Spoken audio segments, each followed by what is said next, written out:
Hope you enjoy. Thanks, Toyin. Good afternoon or good morning, everybody, depending on where you're located here. I just wanted to thank you for joining us for the next 25 or 30 minutes or so to discuss what we're calling today a data epidemic and a challenge to get to revenue results. We're going to share with you some statistics that we've discovered, some observations that we share with clients, and then hopefully you will participate with questions or observations of your own. We will share the results of the survey and also put up some poll questions. So essentially, IBM did a study, and the #1 challenge for CMOs is a technology factor. It's a data explosion. There's too much of it. 4 out of 5 CMOs in this study anticipated a significant level or high level of complexity over the next 5 years, but only half of those folks were seeing any way to solve that or to handle that. So they are absolutely struggling in handling a technology factor. I've got Pat O'Ryan from Leadspace on the line. Pat, what are you seeing in the market? Hey, Scott. Yeah, I think we're seeing, I think what most of us in this business are grappling with today in all of our clients. In particular, it's the challenges associated with the data explosion. A lot of this new data comes out, from what we call the social web. And there are 2 big challenges that sort of are related to that data explosion. The first one, I think, which is less obvious, is the expectation. So now other folks within companies, management, that kind of thing, say, wow, you're the marketer, you have all this great new data, you need to do your job better, right? I think all of us who are in the business recognize it's not quite that simple. And so, there is that expectation challenge we're up against. Then, of course, the more obvious one is, with all of this data, how do I figure out which data I should use, and how do I reconcile between 2 pieces of data that might be trying to say contradictory things? So yeah, absolutely, this is a big driver of most of the discussions we have at Leadspace. So in addition to that, I'm seeing when I speak to executives in the marketing area that the measurements for which they're evaluated are changing. I think I would say nearly 2/3 of those folks are now being measured on a return on marketing investment or an ROI. Are you seeing the same thing? Yeah, absolutely. And I think more and more in marketing, again, those of us who've been spent time in this, where it's been viewed more as a creative art kind of thing, more and more are being asked to be measured with hard metrics. I think this is yet another one of those areas where folks are going to have to be able to prove how they're adding value, and it's not easy. Like those of us who are in it and talking to marketing folks and living and reading this, no, it's not easy. There's so many variables and so many things to try and reconcile that calculating an ROI and figuring it out is not a trivial exercise. No, I see that, and I see that combined with resource constraints in their ability to solve the technology and data challenges, as well as the ability to prove through reports and metrics and KPIs their ability to deliver value. And it appears, based on the survey that we sent out prior to the webinar, that our respondents indicated pretty much the same thing. What's your take on their response?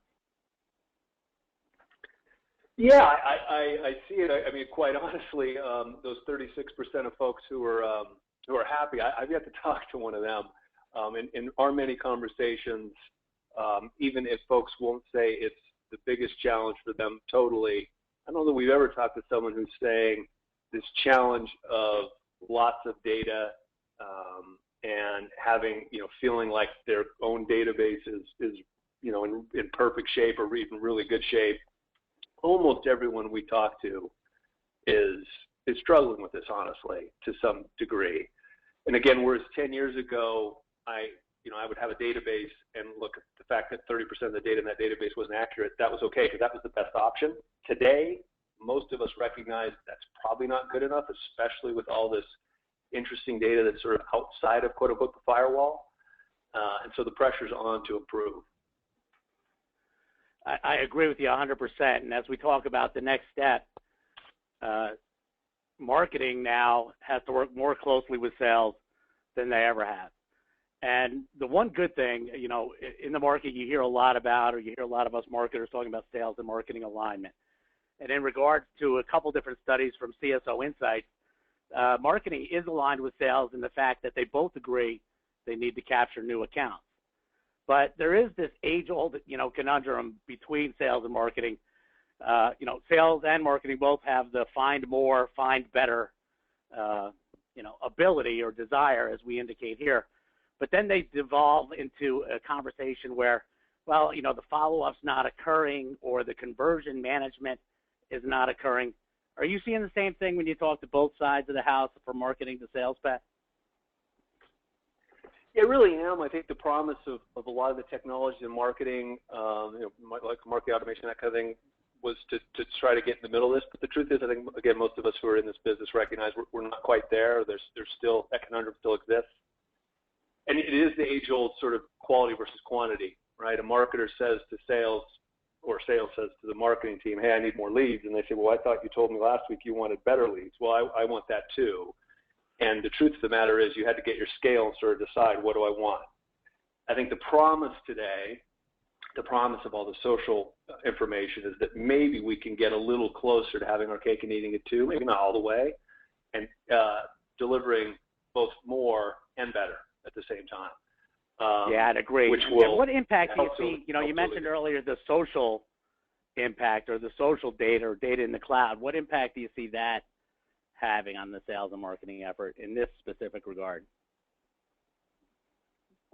Dramatic. So the truth of the matter is that folks are now essentially, if you boil it down, talking about the things they're interested in from a, when we talk about sort of from a business and professional perspective, the kinds of things they work on, the places they go, are really signals for what they're interested, what they're trying to do, what they're attacking.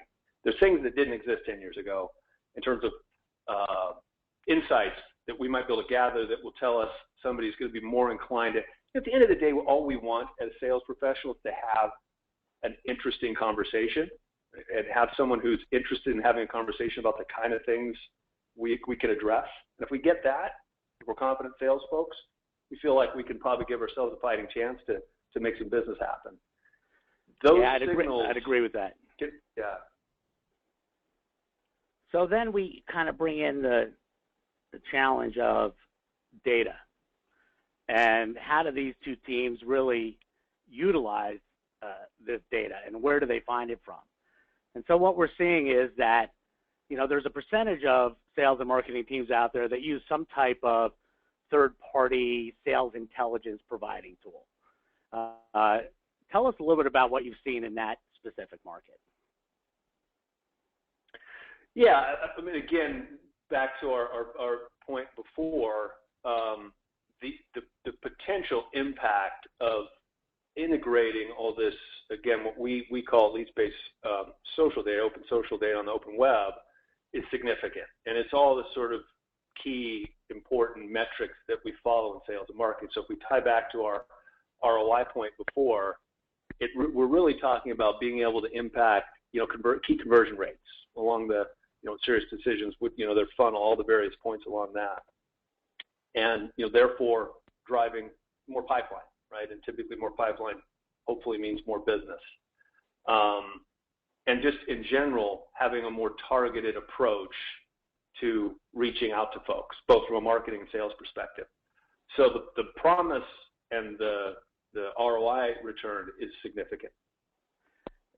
I agree. I see in our sales team and in our client sales and marketing's efforts, our clients want to know before we actually pick up the phone, before we send out an email, before we put together a campaign that's directed to them, do you, as a prospective vendor, know the marketplace? Do you know my specific marketplace? Do you know who I am and who my company is and what we do? Do you know my competitors? Do you know the challenges that I face in general? And that's just a door opener. You don't really get to have a conversation if you can't prove those things before you even really get into any detailed discovery or things of that nature. You find this thing similar in your world? Yeah, absolutely. And let's be honest, Scott. Today, all of us, especially in the technology space, are being inundated with messaging and messages and emails and all kinds of things. And so the bar has essentially risen for being able to fight your way through the clutter And if you haven't figured out a way to better essentially target me so that my messaging is more targeted, if I'm a sales rep, the kind of conversation I can have initially, if you haven't done that beforehand, your odds of success are much lower. So the bar has essentially been risen in terms of the ability to fight through the clutter. Yeah, I agree. I think now we've explored a little bit about some of the statistics that we're finding, and everybody agrees they want better data to get better leads, to create better efficiencies, so that salespeople aren't wasting time in a whole boatload of research that really should be, through the right tools, at the tips of their fingers, so that they can improve their first conversation conversion, so that marketing, if they're using things like marketing automation, can do advanced techniques like lead scoring, and overall database accuracy, database quality has an unprecedented impact on lead generation and marketing and sales success. So let's find out from our audience. We're going to pop a poll question here. So Ann, why don't you go ahead and push that through, and let's see what our audience feels about lead data. Yeah, so everybody should be seeing the poll on their screen, and we just want to find out from everybody, what is your top challenge around lead data? Prioritization? Is it inaccurate, incomplete information? Lead segmentation, personas, or deduping the data across the multiple lead sources, or is it something else? We'll give you a couple seconds here to answer, and I'll pop the results up on screen. Yeah, and if you in the audience have some other challenge around lead data, and it's the other answer, feel free to push that out into the chat window.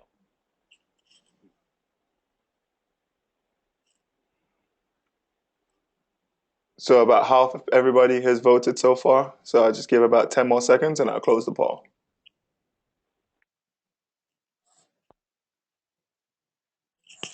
I just got a comment saying all of the above. Yeah. Well, they're clearly not assuming that their data is great. All right, so you should see the results up there on the screen. We have about 50% of people saying their top challenge is they have inaccurate or incomplete information about the leads, which I know as a marketer, we see that all the time. About a quarter of the audience is deduping data across multiple lead sources, and a few people here that talked about lead scoring and prioritization. Great. Thanks for your participation, everybody. And I think that is pretty close to what we found out when we did the survey on the registration for the webinar. 36% of respondents have said just keeping up with lead data and keeping it up to date is their biggest challenge. So some type of continual cleansing or updating process is something they're looking at. And then, 27% say that it's already inaccurate or incomplete. Pat, what are you seeing when you guys look out there at client databases? Same thing? It really is. And I think, honestly, that it's not so sexy to say, hey, I've got a database and the data is not accurate and I need to have more accurate data. But if we're honest with ourselves, it has a really big impact. I mean, you imagine a sales rep picks up the phone, spends a lot of time and energy, right? The folks who are picking up the phone dialing for dollars, and they just get to someone who's not at a company anymore or not in that job anymore or whatever. They spend that's wasted effort, right? That is zero ROI. And so getting that fixed or improving it is a major priority and has a major impact. Yeah, I think it's significant on the selling side of the house, and it is absolutely, crushing from a campaigning standpoint. If you're doing outbound email type campaigns and you can't segment your database accurately, or you can't pull out certain segments to do that personalization, because personalization is going to increase the overall engagement and activation. So clearly, this is a significant problem that needs to be addressed. So then you would say, okay, so what are folks doing to address it?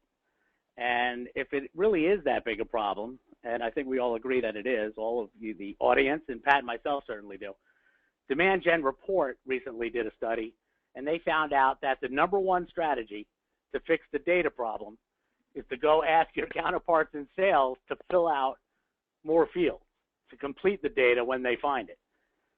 Beyond that, there was no strategy, meaning that we're going to let a sleeping dog lie and continue to try and market to or sell through an inaccurate database. Only 15% said that they go through and do an assessment and append their database quarterly, and 20% didn't even know what they were going to do. Pat, any comment on what people are doing from a data improvement strategy? Yeah, well, obviously, I don't think anybody's going to sort of argue that these are good strategies that are listed here in this pie chart. But I think what's maybe even a little more scary is while you could argue, hey, look, what we're doing now kind of sort of works okay, not that well. Your competitors, we know, right, we're out there, are doing it different. Their folks are beginning to become much more, we'll call it strategic about how they manage and manage their data, enhance it. It isn't just now, every quarter I go ask my data provider to send me a new file so I can update it. It has to be more cohesive. It has to be marketing, sales, both involved. You have to involve the notion of a profile, an ideal buyer profile, and you have to make sure you're getting sources of data from wherever they might be, all of them if possible. And then finally, as we talked about before, you want to make sure it's as accurate as it can be. Yeah, I have no real argument with asking the sales team to make sure they enter, that buying committee, the decision committee, the project committee when they actually sell a deal, so that they can be marketed to or communicated with as customers or potential customers. I love to execute campaigns that are what we call opportunity accelerator campaigns when sales puts that in. But there is a bit of a twinge if I've got to ask some very expensive salespeople to flush out data in a general sense, right? There should be better ways to do that. And I think we've started to touch on some of those. Let's go ahead and ask the audience what they're doing. Let's see what they're doing from acquiring new leads. Tony, do you want to push that next poll? Yeah, so everyone should see the next poll question that's available. It's what is your main source for acquiring new leads? So, people go through database providers, list purchasing. Is it paid search? There's been a huge push towards inbound. You doing content syndication? Are you going through predictive vendors, or is there another source? And once again, if there's anything else you guys are doing, please put that in the comment box. Thanks, Dwayne. I think the one thing we forgot here was an inbound effort. I know that here at the Pedowitz Group, we are, focused on syndicating content, creating inbound channels, and then optimizing a forms process in addition to some technologies on the back end for completing data. And we're going to talk about some suggestions here coming up next on, solving this data conundrum. All right, so I'll give the poll about 10 more seconds to go. So far, it looks like database providers and list purchasing is in the lead with about almost 50% of the results.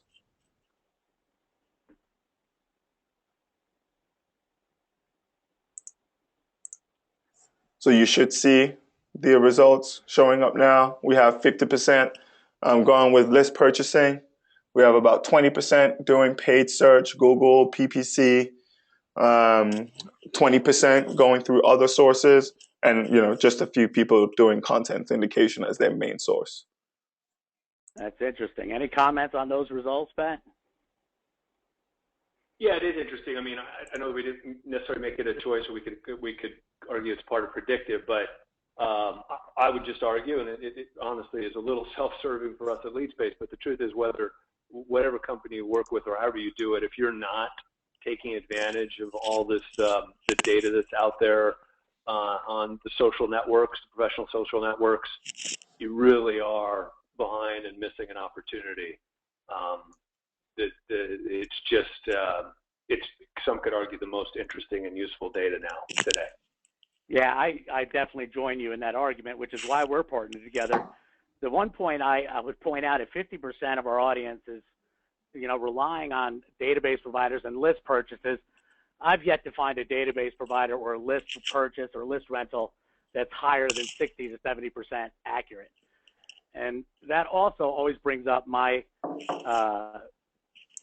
focus on not crossing best practices, which is, violating that CAN Spam Act. So if you're out there and you're purchasing an email list or you're doing, direct marketing, your response percentage is so low. Are you really achieving the ROI from a cold list purchase or rental? That always concerns me for our clients.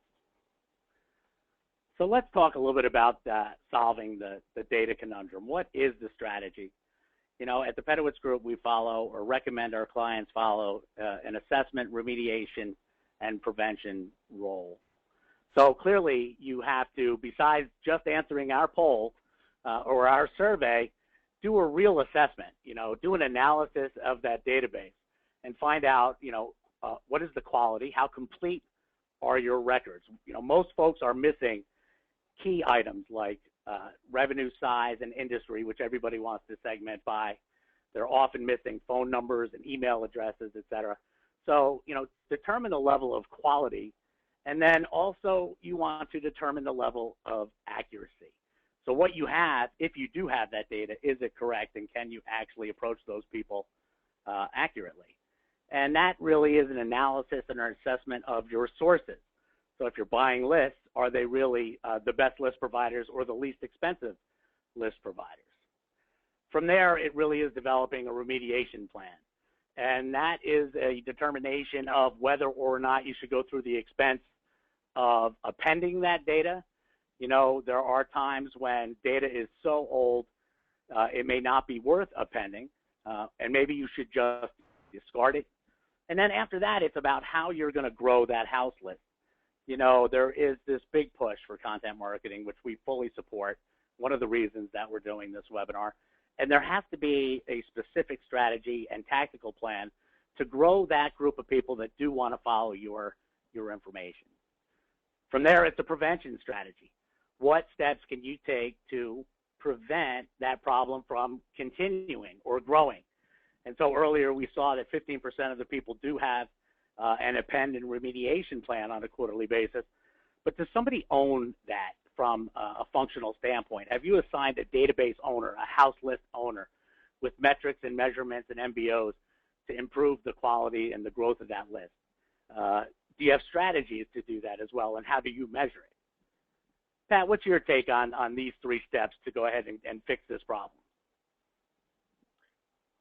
Well, it's essential. So can you sort of try to wing this?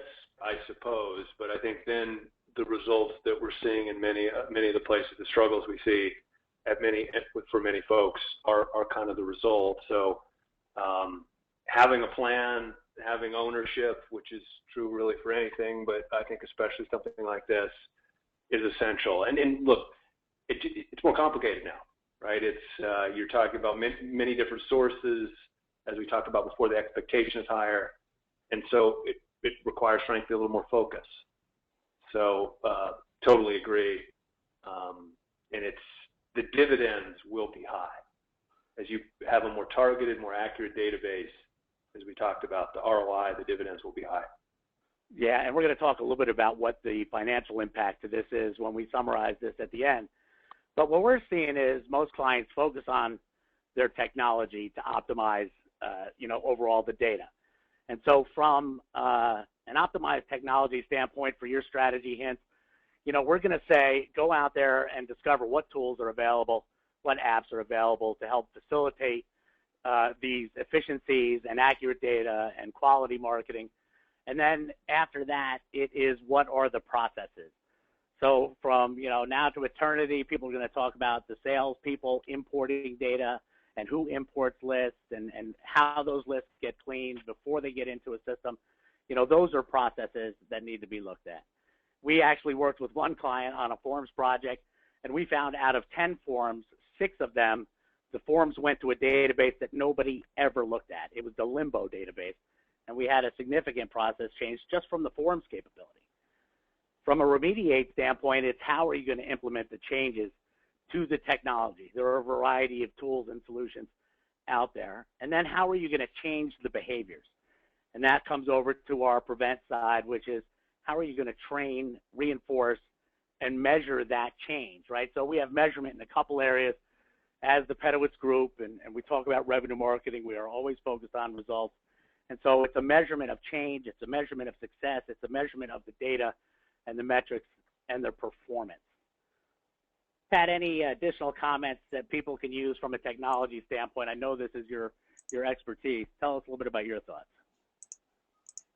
Yeah, I mean, obviously we're we are a technology vendor. We offer solution in this space, so we're part of this. But I would just reinforce what you're saying, Scott, which is technology is great, and we think there's a lot of power and value in what Leadspace, in our case, what we provide.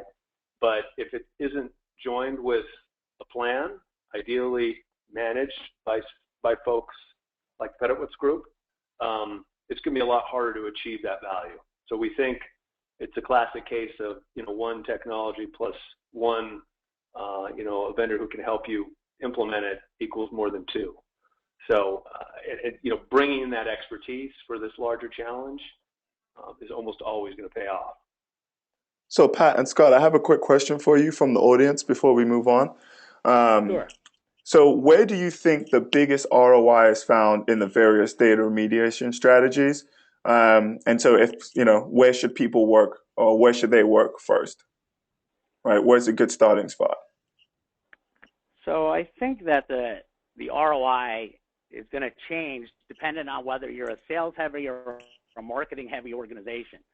If you are doing a lot of outbound email marketing to a bad list, you're jeopardizing your send rates, you're jeopardizing the receipt, and you're really wasting a lot of time trying to email people that are not receiving emails or that are not receiving the right email. Alternatively, if you're on the sales side and you've got a lot of salespeople, whether they be internal sales development or telereps or even high expensive paid field reps, they're wasting a lot of time doing research, calling the wrong people, not being able to call people. And so there are two spots there from an efficiency and cost saving standpoint where you can develop ROI. And then also from a metric standpoint, if you take your conversion rates and funnel those down to better data, you will see a significant improvement. For example, if you just look at increasing your conversion rate on one outbound email to say 100,000 people by 1%, how does that change the results of your funnel based on your average sales price? And if you're interested, we'll send you a calculator to show you that. Pat, any additional input on that? I think you said it well. I mean, look, the value of having better data and cleaner data, more accurate data is going to drive all the things Scott mentioned. I think the other thing that maybe isn't always so obvious is by having that better, more enriched, more full data, you're also going to be able to target better, right? So I want it to be accurate and I want it to be more targeted. And if I can add more data and useful data, I can be more targeted as well. So yeah, I totally agree. The ROI is significant, and the potential waste of not doing it right are big for both marketing and sales. Yeah, so, just to re-clarify, I think doing the assessment of the accuracy and quality, first and foremost, is going to give you an indication of how bad a problem, how big a challenge you actually have. And then through some conversation, how your organization operates will determine whether or not you should emphasize efficiencies and success in your ROI establishment or your business case adjustment. Hope that helps. So we appreciate your time. We know that it is valuable. We tried to time this so we were sitting in on some of your lunch times, and we don't want to take up all of your day. So, to summarize this, there is a significant cost to dirty data. According to Serious Decisions, another strong analyst, companies with 100,000 contacts or so can show $130K that is jeopardized by having bad data. And then they've also said that as high as 70% of a marketing database is going to go stale because of people changing jobs, roles, et cetera, in a company. You need to define and execute a data improvement strategy. You need to optimize data-related technology. And, finally, it's establishing and measuring those database-related KPIs and dashboards so that you can determine where you're at on this road to improvement.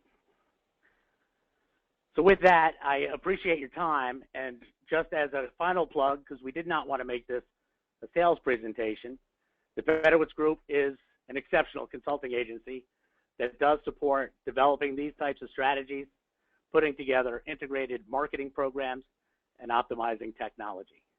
And Pat, I'd ask you to do the same, just a quick plug for Leadspace. Yeah, I appreciate it. Look, at the end of the day, what we're helping our customers do is find more people that match their ideal customer, and we've talked a lot about the various ways we can do that. And that ideal customer may be in your database already or may not be, and we can help you find it. It really is centered around the creation of an ideal customer profile, or again, a more nuanced one than just the title you hunt for.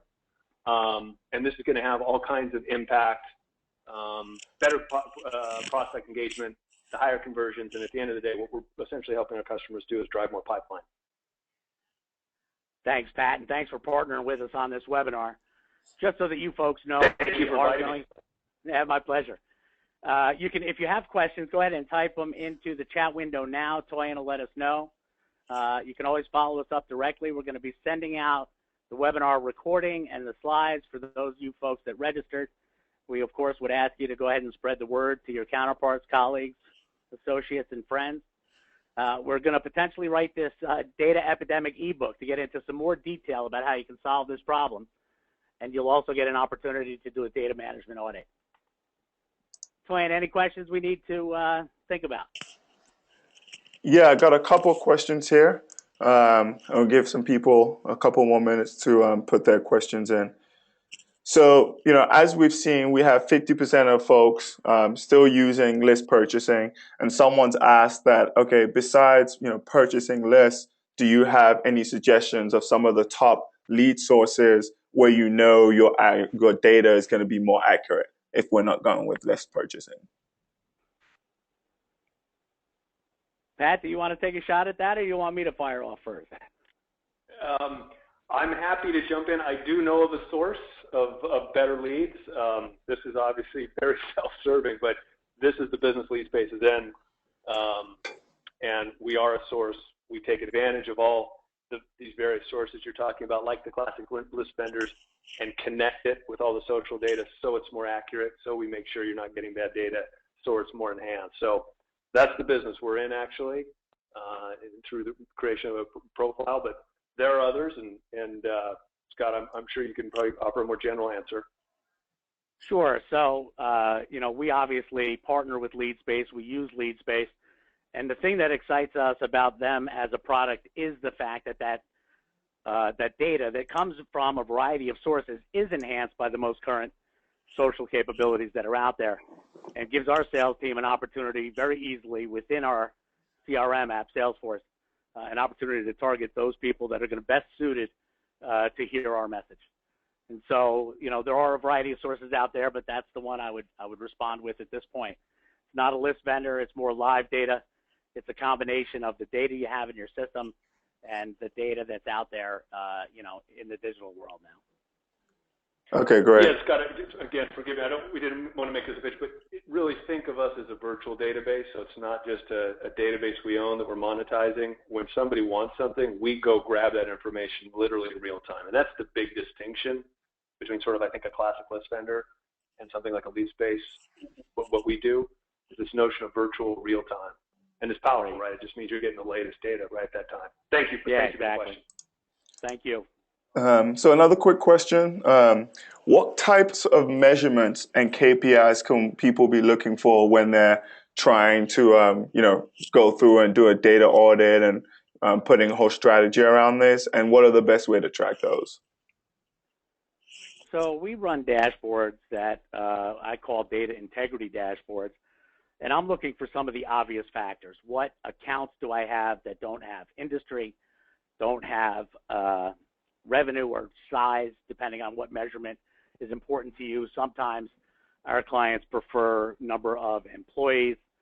And then down on the contact level, it's about whether or not they have an email address, a physical address, a phone number, and then an accuracy standpoint, whether or not they have successfully completed a ping, or whether they are related to something like a Leadspace output.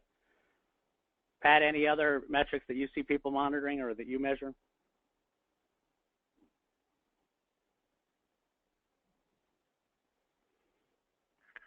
So I'll take that as either a no or Pat got dropped, but the last one. No, sorry.